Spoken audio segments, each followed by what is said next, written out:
My parents warned, if you won't cover your sister's debt, don't count on us being there for you. So I looked them straight in the eye and said, I never needed you, and after today, I never will.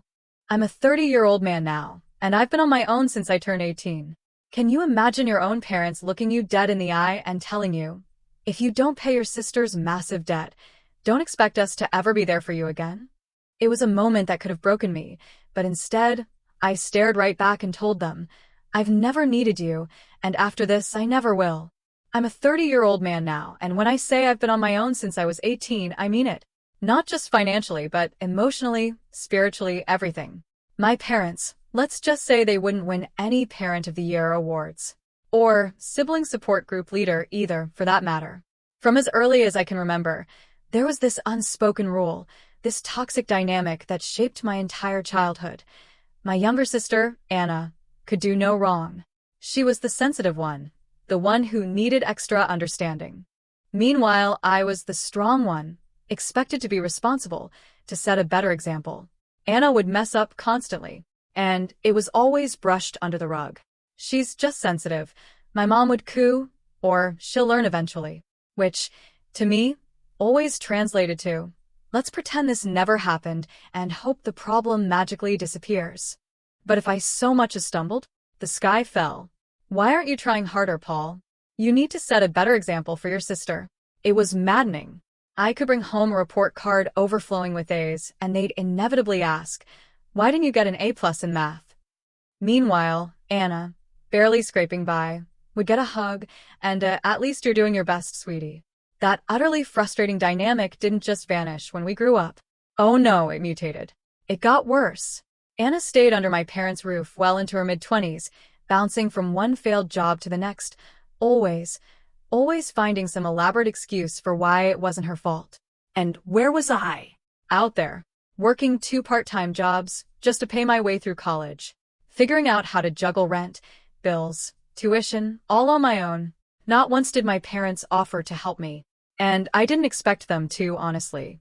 But it stung watching them bend over backward, practically tie themselves in knots for Anna, while I was left to fend for myself, completely invisible.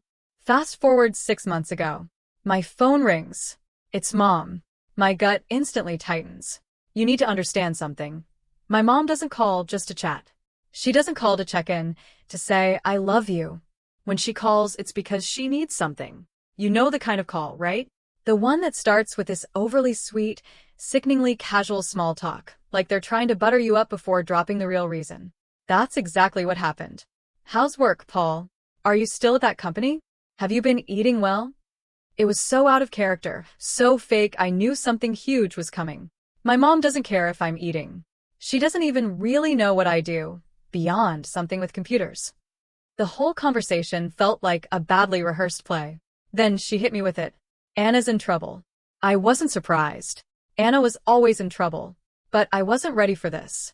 Apparently, Anna had somehow racked up a staggering $40,000 in debt. And this wasn't some youthful indiscretion like student loans or maxed-out credit cards you can laugh off later. No, she'd borrowed from seriously shady, dangerous people. And now they were getting serious about getting their money back. My mom's voice cracked. She sounded like she was about to cry, which, I'm sure, she hoped would make me instantly cave. She didn't waste a second piling on the guilt. You've done so well for yourself, Paul. You've always been the strong one. Anna's not like you. She needs your help. I just sat there, processing. $40,000. My mind reeled. How does someone even do that? I asked how it happened, half expecting some ridiculous, convoluted excuse. But Mom just waved it away. That doesn't matter right now, she snapped, like I was focusing on the wrong thing. What matters is that she's your sister. Family helps family. That line. Family helps family. That's been their go-to excuse, their weaponized mantra for years. It's what they'd say every single time they needed me to fix something for Anna, cover for her, clean up whatever mess she'd made. And every single time, I'd swallowed my frustration, my resentment, and done what they asked because I didn't want to be the bad guy. But $40,000? From shady people? No. Not this time. I told her no. Straight up. I'm sorry, Mom, I said, trying to keep my voice steady, but I can't bail Anna out of a mess she created." Just like that, the entire tone of the conversation flipped. My mom went from pitiful to absolutely pissed in about 2 seconds flat. "You're being selfish," she started to yell, her voice rising to a shriek. "You're abandoning your family when they need you most." She even threw in the classic, "Do you want her blood on your hands?" As if Anna's incredibly poor life choices were somehow my responsibility. At that point, I just hung up. I couldn't listen to it anymore. My hands were shaking, my chest felt tight with a mix of anger and adrenaline, but deep down, a quiet voice told me I'd made the right decision. I've worked too hard, sacrificed too much, to let someone else's catastrophic choices drag me down. Still, the guilt, that familiar, insidious guilt, started creeping in almost immediately. My family has this dark talent for twisting things, for making me feel like the villain, and this time was no different. Even though I said no, I couldn't shake the feeling that maybe, just maybe, I'd made the wrong call. Standing up to them felt right in the moment, but now I was stuck wondering if I'd just made everything worse. What if they were right? Was I being selfish? I honestly still didn't know what was coming next. That call was just the beginning, and what happened afterward caught me completely off guard. Hey guys. So, I thought things might cool down for a bit after that call. Maybe Mom would stew for a while, and then, I don't know, let it go? Turns out I was incredibly naive. I was way off. The drama didn't just ramp up. It exploded. And honestly, I wasn't ready for the sheer level of emotional warfare that followed. It's been a total mess, and I'm still trying to process it all. After I hung up on Mom, things went from bad to worse faster than I could blink. I knew she wouldn't just drop it, but I was utterly unprepared for the barrage of guilt-tripping and harassment that flooded my phone. First, it was Mom, a relentless stream of texts. "We raised you better than this. You'll regret turning your back on your family." Then Dad, usually the silent type, jumped in. His messages were short, pointed. "You're better than this, Paul," or "do the right thing." But Anna? Oh, Anna went all out. She sent this epic, whiny text, detailing how her life was falling apart, how she didn't deserve to be abandoned. She threw in stuff like, "I've always looked up to you, and now you're just leaving me to suffer. And you're rich. It's not like $40,000 would even make a dent for you." Rich? That actually made me laugh out loud, a hollow, bitter laugh. Let me tell you, just because I'm not living paycheck to paycheck doesn't mean I'm swimming in cash. The sheer entitlement in her tone was unbelievable. I didn't reply to any of them. I figured if I just ignored it, they'd eventually realize I wasn't going to budge. That they'd just let it go. A couple of days later, I got a call from my aunt. She's one of the few family members I actually get along with, so I picked up. Her voice sounded awkward. Like she didn't want to be making the call, but felt obligated. She explained that Mom had been telling everyone in the family that I was refusing to help Anna, that I was letting her sink. According to Mom, Anna's life was in danger, and I was just standing by, watching it happen. My aunt, bless her heart, didn't believe all of it, but she wanted to hear my side. I explained the whole situation, including the part where Anna got herself into this colossal mess, and then just expected me to magically fix it. My aunt was shocked, but incredibly supportive. She told me I wasn't wrong to say no, and that Anna needed to face the consequences of her own actions. Hearing that helped a little, it really did. But the damage was already done. My mom had spread her twisted story far and wide, painting me as the heartless villain. I started getting texts from cousins, uncles, even a couple of old family friends. Most were vague. "You should really think about what family means," or "You'll regret this one day." Some were outright nasty. One cousin actually called me selfish and said I was acting like I was too good for the family. I ignored them all, but the constant barrage, the sheer volume of it all, was emotionally exhausting. And then things didn't just escalate. They took a terrifying criminal turn. One afternoon, I got a call from my bank. At first, I thought it was a scam. Who actually gets calls from their bank? But the guy on the line explained that someone had tried to access my accounts using fake identification. They flagged it as suspicious because the documents didn't match up. Thankfully, nothing was taken. But I instantly knew who was behind it. Anna. It had to be her. She was desperate. And if she was willing to drag the entire family into this, why wouldn't she try to steal from me directly? I asked the bank for more details, but they couldn't tell me much. other than that they'd locked my accounts temporarily as a precaution. I thanked them and hung up, but I was beyond furious. This wasn't just guilt-tripping or emotional manipulation anymore. This was criminal. I needed answers. And I knew exactly where I was going to get them. I was going to confront Anna directly. Hey again, y'all. I know you've been waiting for the confrontation news. Sorry for the delay, but I needed a minute to process. Here's how it went down.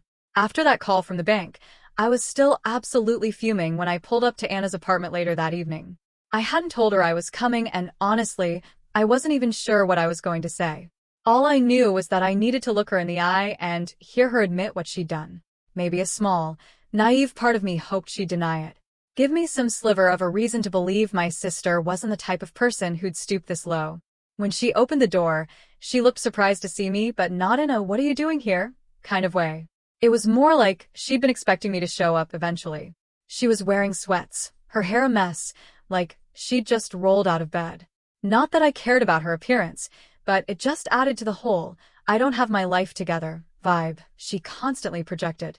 "What are you doing here?" she asked, leaning against the doorframe, almost casual. I didn't even bother with pleasantries. I just held up my phone, the bank alert still glowing on the screen. "Did you try to steal from me?" My voice was probably louder than it needed to be, raw with anger, but I couldn't help it. I was pissed. Her face froze for a second.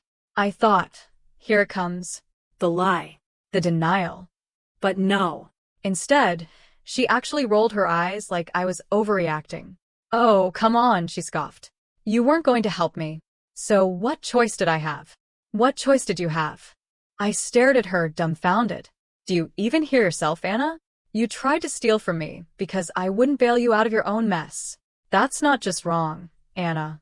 That's illegal." She shrugged. She actually shrugged, like we were talking about borrowing a sweater or something. "Mom and Dad said you'd come around eventually," she said, crossing her arms. "They told me to push you harder, that you'd cave if I made it serious enough." I couldn't believe what I was hearing.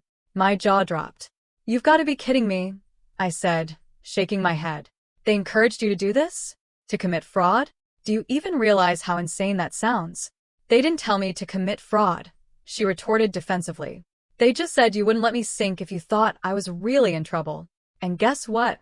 I am in trouble. I don't have anyone else to turn to." I was so angry I could barely think straight. "You don't have anyone else to turn to," I shouted, my voice cracking. "Because you've burned every bridge you've ever had. This isn't just about the money, Anna. It's about the fact that you've never taken responsibility for anything in your life. And now you're dragging me into your mess because you're too selfish to deal with the consequences of your own actions." She didn't even flinch. "You're being dramatic," she said, waving me off dismissively. "It's not like I actually got anything from you. The bank stopped it, didn't they? So, what's the big deal?" "The big deal," I said, my voice dangerously low, "is that you tried. The big deal is that you thought you had the right to steal from me just because you're too lazy to clean up your own mess. And the even bigger deal is that Mom and Dad actually think this is okay." That finally seemed to get under her skin. Her face twisted into this ugly mix of anger and embarrassment. But instead of apologizing, she doubled down. "You think you're so much better than me, don't you?" she spat. "Just because you got your fancy job and your stupid house, you think you can sit there and judge me? Well, guess what, big brother? You wouldn't be where you are without Mom and Dad. They sacrificed everything for us, and this is how you repay them." I laughed. But it wasn't a happy laugh. It was the kind of harsh, bitter sound that comes out when you're so frustrated you don't know what else to do. "Mom and Dad didn't sacrifice anything for me," I said, each word laced with years of resentment. "I paid rent at 18. I put myself through college. Every single sacrifice they made was for you, Anna. They handed you everything on a silver platter while I was left to figure things out on my own. So don't even try to pull the family loyalty card with me." She didn't have a response to that. Or maybe she did, but she didn't say it out loud. Instead, she just stood there, glaring at me like I was the bad guy in all of this. I couldn't take it anymore. "You know what?" I said, stepping back toward the door. "I'm done. I'm done with you. I'm done with Mom and Dad, and I'm done with this entire toxic family dynamic. You want to ruin your life? Fine. But you're not taking me down with you." I left before she could say anything else. On the drive home, my hands were gripping the steering wheel so hard my knuckles were white. I was angry, yes, a burning rage. But more than that, I was just hurt. Not just by Anna, but by my parents, too. How could they possibly think this was okay? How could they justify encouraging her to pull something so blatantly criminal? When I got home, I immediately sat down and made a list of all the things I needed to do to protect myself. I called my bank to double-check that my accounts were secure. I changed all my passwords. I even called a lawyer friend to ask what my options were if Anna tried something like this again. He told me I could press charges if I wanted to, but I wasn't ready to go that far. Not yet. That night, I barely slept. I kept replaying the conversation in my head, wondering if I could have handled it differently. But deep down, I knew the truth. No matter what I said or did, Anna wouldn't change. And as long as my parents kept enabling her, she'd never have to. After that confrontation with Anna, I honestly thought things couldn't possibly get any worse. I mean, how much lower could they sink? Turns out, I severely underestimated my family's talent for making bad situations even more unbearable. It started about a week later. My parents showed up at my house. No call, no text, no warning. Just them, standing on my porch like they owned the place. I actually debated not answering the door, but I knew they'd just keep ringing the bell until I caved. So I opened it. My mom didn't even bother with a greeting. She shoved past me like she was entitled to be there, her face a fiery red mask of anger. My dad followed her inside, looking uncomfortable, almost apologetic, but clearly there to back her up. I closed the door, took a deep breath, and braced myself. "This has gone far enough," my mom yelled, spinning around to face me, her voice already at full volume. "We need to talk." I crossed my arms. "I think we've already said everything that needs to be said, Mom." "No, we haven't," she shrieked. "You need to stop this nonsense and help your sister. She's family. She's your responsibility." I just stared at her, absolutely dumbfounded. "My responsibility? My responsibility?" I echoed, my voice rising in disbelief. "Anna is a grown adult who got herself into this mess. I'm not her parent, and I'm certainly not her aide." My mom's face twisted with frustration, that familiar expression of a spoiled child denied.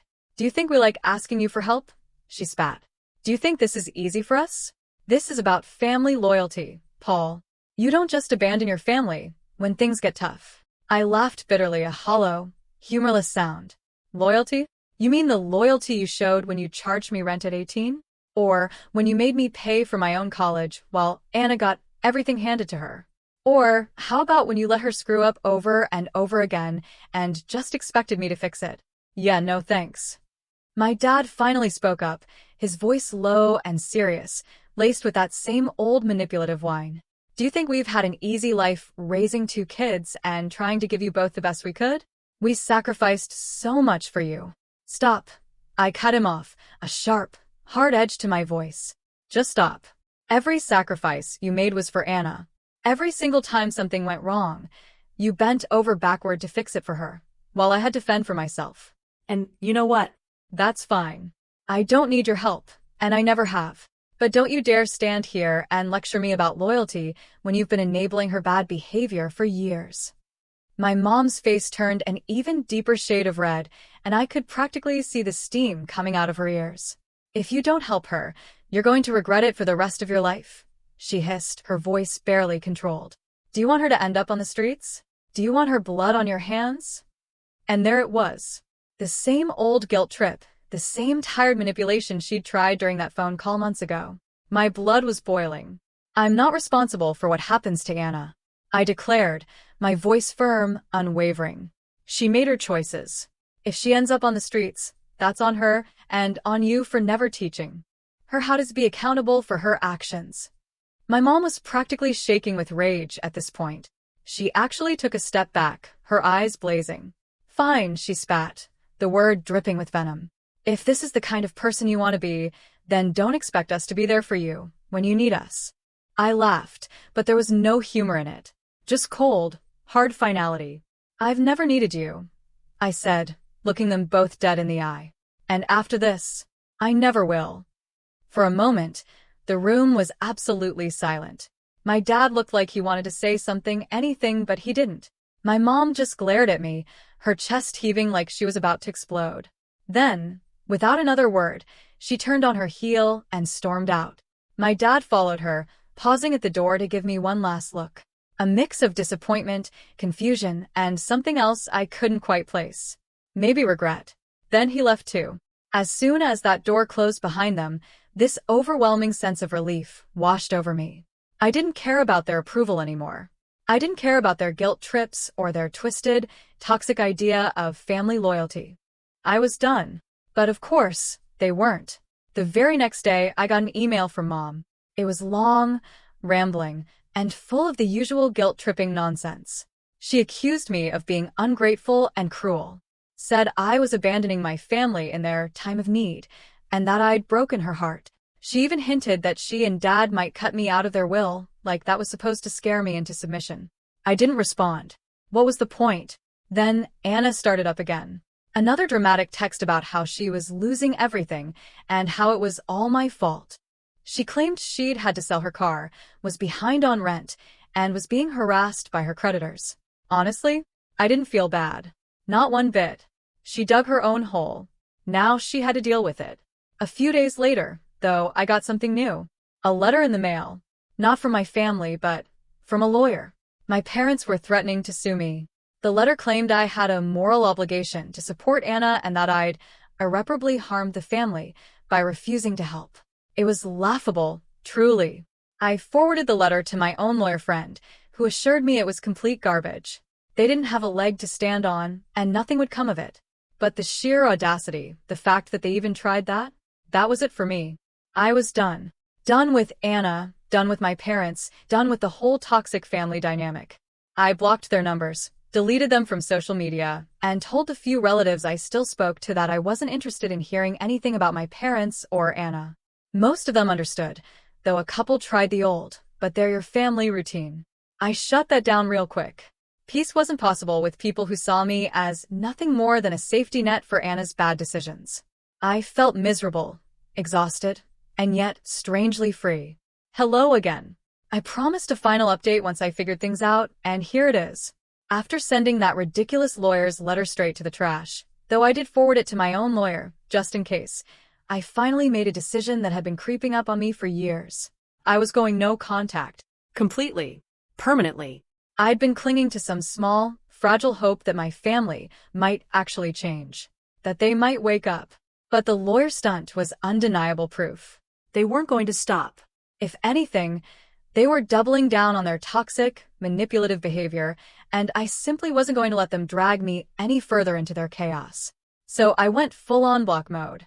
My mom, my dad, and everyone got the chop. I blocked their numbers, their emails, everything. Honestly, hitting that block button felt weirdly, wonderfully good. Then, I went through all my social media accounts and wiped them off there too.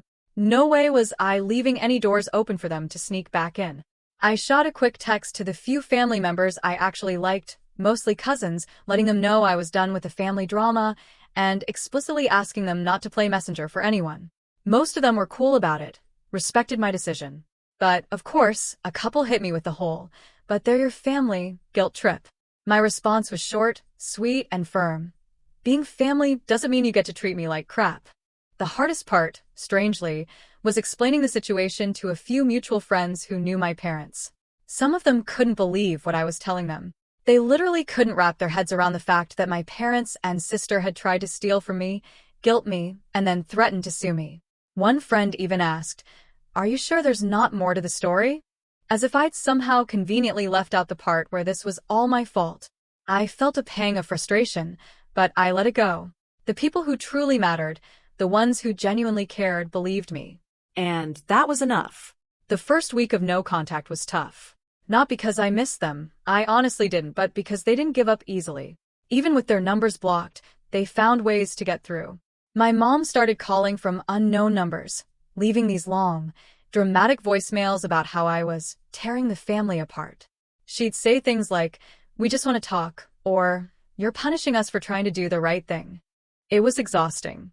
I didn't listen to most of the messages. I just deleted them as soon as I realized who they were from. Then there were the letters. My parents must have gone straight from their lawyer's office to the post office because the letters started coming almost immediately. At first, they were mostly nonsense. My mom writing pages and pages about how much she'd sacrificed for me and how I was breaking her heart. My dad chimed in too, though his letters were more direct, more cutting. One of them actually said, "If you don't help Anna, don't expect us to ever forgive you." Forgive me? For what, exactly? For not letting my sister steal from me? For not enabling her endless bad decisions?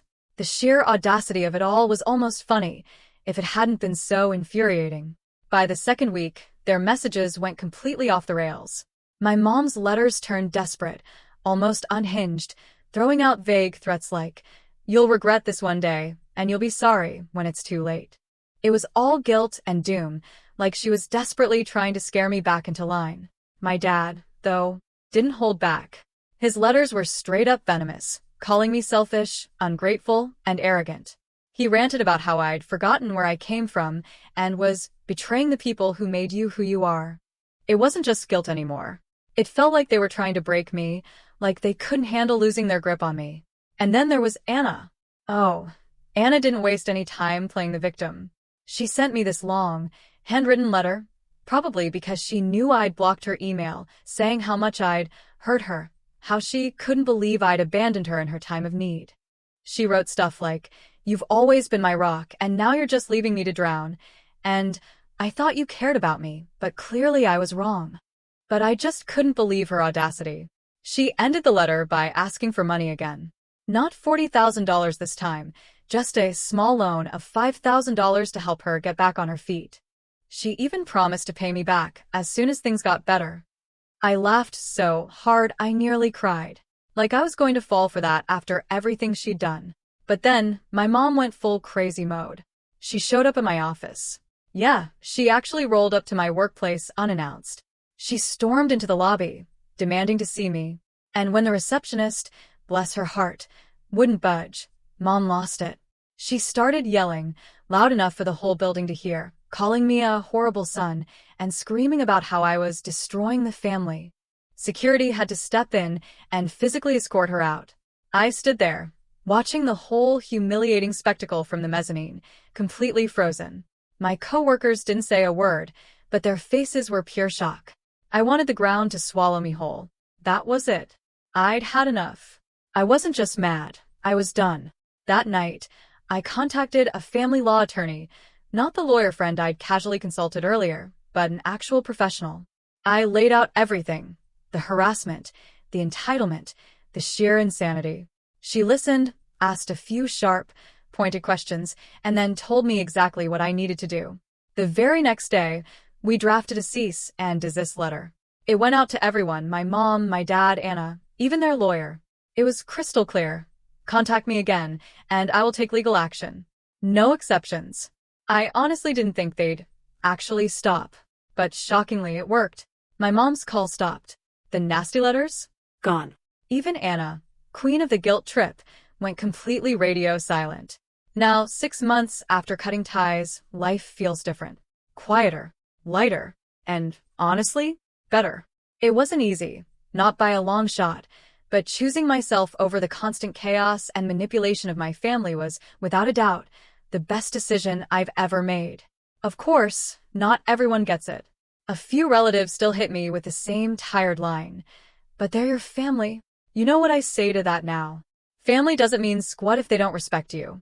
Blood doesn't give anyone the right to wreck your peace, your sanity, or your bank account. You don't owe anyone your time, your money, or your mental health just because you share DNA. Boundaries aren't harsh. They're absolutely necessary. And honestly, cutting them off was the best thing I've ever done. With all that drama finally behind me, I threw myself into work and eventually got a promotion I'd been chasing for years. The little I've heard about Anna tells me she's still struggling. She's working part-time now and living with a friend after losing her apartment. I don't feel bad about it anymore.